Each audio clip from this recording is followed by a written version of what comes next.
Hello ladies and gentlemen, and welcome to Boss Rush Island 2. This one is pretty simple, but I'm pretty embarrassed on my score. I got 120. It's not horrible, but I spent like an hour after this recording and I just could not do better, and I know there's so much unoptimized. Anyways, we're starting off with the Sauda and a 022 spike factory. Of course, it was a 002, and you just got to set it away from the track so it only hits Phayze. And we're going to be spamming down a couple of these guys, again, away from the track, hitting Phayze, and you're just going to want to make sure the targeting is still hitting Phayze, and upgrading them to Moab Shredder, of course. So they should be 032, and then you build another one, and you keep going. Once you have 3 of them, you can be safe and get an Operation Dartstorm on Wing Monkey. That is a 420 Monkey Ace. Now we're just going to go for a 4th Spike Factory, which is again 032. Of course, use your Sauda abilities as you get them, and we're going to place down a Jungle Drums Village to buff everything other than Sauda. Sauda is now pretty useless, but I'd recommend you use the ability because it'll help you prevent leaks. It's a big area of effect.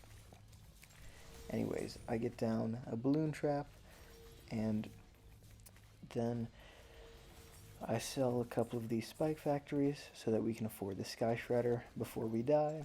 It is pretty important to not die in boss rushes because you get a higher pop count that way. I don't know what I'm saying. Please leave a like and subscribe. If this video gets 15 likes, then tomorrow I'll upload a higher pop count video. I don't know. I spent an hour working on it, and today I had an AP Chem test, which means that I spent like forever studying last night, and I got barely any sleep. Anyways, now we have saved up for the XXL trap, which we will be placing wherever the vortex portal is. It's pretty big, but later, if you turn down accessibility, it'll be smaller. So just watch out for that and pay close attention to Vortex's pop count. This is Phayze, not Vortex. Anyways, get up a 204 Monkey Village so that you'll be making way more money with your balloon trap. I mean, look at that, plus $17,000. And here at the 49th pop of Phayze, we will be moving the balloon trap so that it will be at the portal. Now we'll be getting up a 024 Spectre and another overclock. I'm being a little bit silly here. That second overclock was not needed at all, but whatever. Yeah, because I got the second overclock, I overclocked the Sky Shredder, but if you didn't get the second overclock, then you're just going to wait a little bit, and once you hit $43,000, you can sell the Sky Shredder, overclock your Spectre, and then upgrade it to a Flying Fortress. Technically, it should be $43,500, which I learned this run. Very nice. Anyways, here we are approaching the 60th pop, which means you're going to want to move your big trap so that it, again, is at the Phayze portal. I'm not really sure if I remember to do that, but we'll see. But yeah, just make sure you have 2 overclocks for your big plane. So yeah, now you do actually want two overclocks. God, my head is doing great today after the chem test. I'm really sorry about this one, guys. I don't know, I did great last on Island 1, but this one was just not my island, I'll tell you that. Anyways, just make sure that big trap is on the portal, and I got up a Call to Arms in the meantime. It is a 042, so that we can have discounts on later things.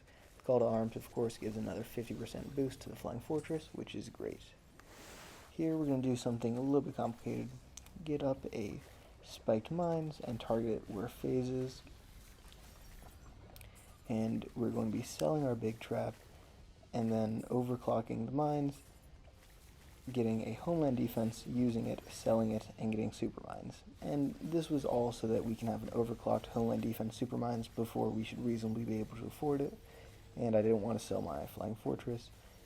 Doing all this micro probably gave me 1 more pop, although I died on 120 because of the portal, which means you could probably get away with not doing any of that. So that's fun to think about. Anyways, I bought back the homeland defense so that I could use it again, and then I got up 2 overclocks so I could get back to overclocking, because you know, all my towers would desperately like to be overclocked, it adds a whole lot of damage. Just make sure, unlike me, you are actually retargeting your spike factory so that it will be always hitting Phayze. And make sure it is overclocked, otherwise it'll slow down. And because of the smart spikes upgrade, if it slows down a little, it'll slow down a lot.